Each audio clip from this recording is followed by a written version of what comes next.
मेरे पास messages doctor साहब बहुत कमाल किस्म के, all men flirt half women flirt so no half. Imran साहब कराची से कह रहे हैं मसला ही कोई नहीं है।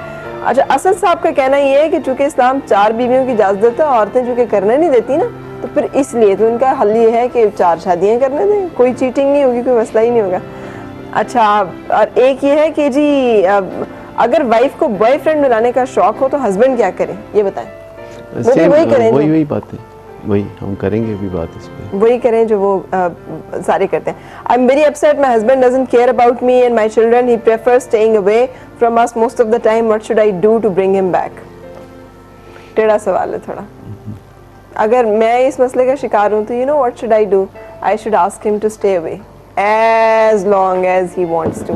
अब आप कहेंगे ये गलत अप्रोच है, लेकिन मेरी अप्रोच है ये कि आप किसी को क्या, मुझे खलील जिब्रान बड़ा याद आता है जो कहते हैं कि अगर if you love someone set him free, if he comes back to you he is yours, और अगर वो नहीं आता तो ही वाज नेवर योर्स। तो जो चीज आपकी इसके पीछे ये तो मोहब्बत की बात है ना, आप शादी की बात कर रहे हैं।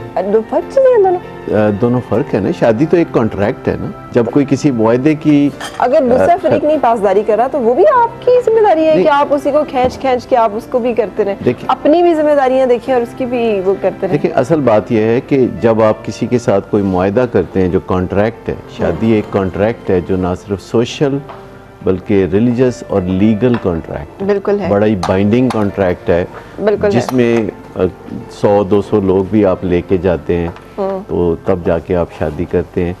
और उसमें फिर ये कॉन्ट्रैक्ट आगे कुछ नए हालात को जन्म देता है, जैसे बच्चे पैदा हो जाना, ठीक है, और उसके बाद जो है बाज़ औक़ात ये सूट नहीं करता ख़वातीन को, या अक्सर औक़ात सूट नहीं करता कि वो अपने ख़ावंद को इस तरह छोड़ दें कि मतलब अगर कोई जाता है तो जाओ, हम कोई कोशिश नहीं करेंगे। ज़िंदगी में हम बहुत दफ़ा ये अप्रोच नहीं इख्तियार करते कि किसी मामले को ख़त्म कर देना, बल्कि मामलात को बेहतर बनाना। अब जैसे फ़र्ज़ करें किसी का बेटा नशे में पड़ जाता है, या ख़ावंद कोई जुए की आदत में पड़ जाता है, या किसी औरत के चक्कर में है, या वो एक ही बात है। एक्चुअली उसको पर्सनल ऑफेंस के तौर पर नहीं लेना चाहिए। सबसे पहली बात है कि किसी खातून को ये नहीं सोचना चाहिए कि ये उसमें कोई कमी थी या गलती थी जिसकी वजह से ऐसा हुआ। ये मर्दों में कोई मैन्युफैक्चरिंग फॉल्ट है जिसकी वजह से ऐसा होता है, सही, और उस पे हम बात करें।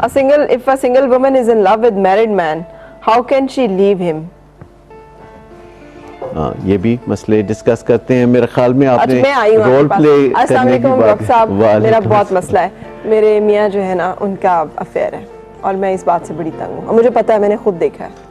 अच्छा, अगर आपको इस बारे में यकीन है तो सबसे पहली बात यह है कि क्या आपने फैसला किया है कि आप उन्हें वापस हासिल करेंगी, या आपने ये फैसला किया है कि आप उन्हें छोड़ देंगी? मेरा दिल तो यही चाहता है कि मैं छोड़ दूं, लेकिन आपको पता है हमारा माशरा इसकी इजाज़त नहीं देता, तो मैं छोड़ नहीं सकती। मेरे बच्चे हैं, मैं क्या करूँगी, तो मैं चाहती हूँ कि किसी तरह से अब गुजर ही जाए और ये वो ठीक हो जाए, वापस आ जाए। देखिए, इसके लिए पहले सबसे आपको यकसुई इख्तियार करनी चाहिए कि आपने छोड़ने की बात फिर दोबारा नहीं करनी, बल्कि आपने ये तय कर लिया है कि आप अपने ख़ावंद को सेफ एंड साउंड वापस हासिल करना चाहेंगी। ठीक है, अगर आपने ऐसा सोच लिया है तो फिर हम आगे चलते हैं बात। ये सोचना थोड़ा